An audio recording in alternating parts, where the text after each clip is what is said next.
Everyone, my name is Steve Killingsworth. I am an investor here in Michigan, and today I'm going to walk you through an analysis of a small self-storage facility, and I'll point out a few things I noticed in the broker pack, a few red flags that you'll want to look out to when you're analyzing a facility. So let's get started. What do we have here? 8,500 square feet, 52 unit, Class C property. Okay, pavements, there's lights. There does not appear to be an office, but there's a little confusion on that, and I'll get to that in a minute. 2.7 acres. So there is some room for expansion. There's no boat or RV parking, and the asking price is $850,000. So calculates out to $100 a square foot. The potential value add is there's no boat or RV parking. The facility is close to a lake and some recreational areas, so boat and RV parking is definitely in there potentially, but you'd have to check the zoning and see if that's allowed for. Or you can expand, you probably double up the size of the facility. So that's where a lot of the upside comes in too. This is also a independently owned and operated. Per the discussions with the broker, the owner has other business ventures that he's focused on and is looking to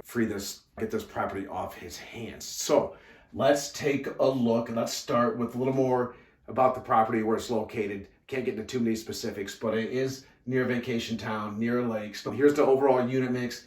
They have some smaller units in these type of areas. Well, first of all, larger units are becoming more in demand. And then when you're over in a recreation area, people are going to store their jet skis, their snowmobiles, things like that. So they're going to need larger units. The unit mix here is off. They only have two 10 by 10s. There's 22 5 by 10s and a 5 by 10. And the competition, everyone has a waiting list for the 10 by 10s, the 10 by 15s, 10 by 20s. I even went to their website here and they had a waiting list, but you could easily get a 5 by 10. So that tells you that the unit mix is off a little bit, and that's something that can be fine-tuned. There's quite a bit of square footage here that's tied up that they would be better served converting over to a 10 by 20 where that are full, or even 10 by 10. So that's just one thing you want to kind of look for when you analyze a deal, is what is the unit mix and what does the market demand. In this type of market, they're not going to demand smaller units. Going over to the broker, I noticed 110% occupancy. Not sure what that meant. That's going for a 3.9 cap for a tertiary market Class C facility. It's a bit much in my opinion. Debt coverage ratio 0.66, so it's not going to qualify. This property won't qualify for traditional financing.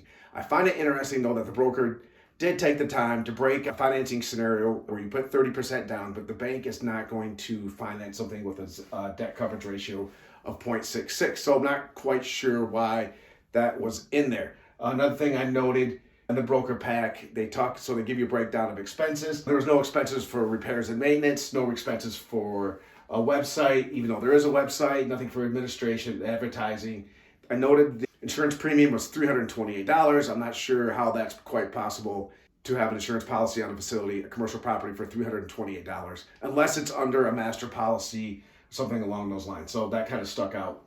And they project expenses to be flat going into the year in the pro forma. But as everyone knows, in all the videos I've done, that inflation is here. So let's take a closer look at the numbers and see what we have here. The gross potential revenue per the broker pack is $44,500. They don't have anything for vacancy, which I thought was interesting. Apparently, it's always 100% full at this facility. That's how great. Expenses, they have a 26% expense ratio, but we know that's light based on what I just said over here, that there's no accounting for any of these other expenses. Gets you an NOI of $32,800, and $32,800. 3.86 cap comes up with the asking price of $850,000. So that's the broker's numbers there. We know the expenses are a little light, and then the vacancy, you need to factor that in. So what do I think this is worth? So I have a vacancy here of 15%, back that out, bump up the expenses to, this is to be a 35% expense ratio. It's probably closer to 40%, but for this, it's a smaller property. You can probably make it work at 35% expense ratio. Gives you an NOI of $24,570. And right now, I know a lot of investors are underwriting deals at a 7.5 cap. Given where interest rates could be headed, potentially, you need to be conservative on your valuation. So at a 7.5 cap, it's $327,000, and then if you use the broker's cap rate of 3.86, it gets you a value of $640. So conservatively, right now, this thing is valued at This facility is valued at $327,000. Okay, what is it worth potentially? Okay, when it comes time to sell, here I ran a scenario where you just used boat RV. Boat and RV parking, you don't get as much money in rent per square foot as you do a standard self-storage. But anyway, so I factored in 20 boat and RVs. You need to have a lot more space. gives us a valuation of about $782,000 if you went the route with a boat and RV parking at a 7.5 cap. Now, if you, instead of the boat and RV parking, you replaced it with, if you're able to double the size of the facility, which is quite possible here. You know, we've got 2.7 acres. I have a survey, but I don't have a really detailed understanding of exactly how much room there is, like how much setbacks. This is something during the due diligence process. There are vendors, there are third parties that can, if you present them with the layout, they can kind of graph it out and show you, okay, an ideal layout if you want to do units, storage units, or if you want to do boat and RV parking. So that's something you can kind of get a grasp of during the due diligence period once you get this under contract. So if you decided to go the route where doubling the size of the facility, okay, that's obviously where the value is going to be, you know. And if you made these all 10 by 20s, I just assumed if you were going to add on 8,500 square feet, that would be about 40 10 by 20s.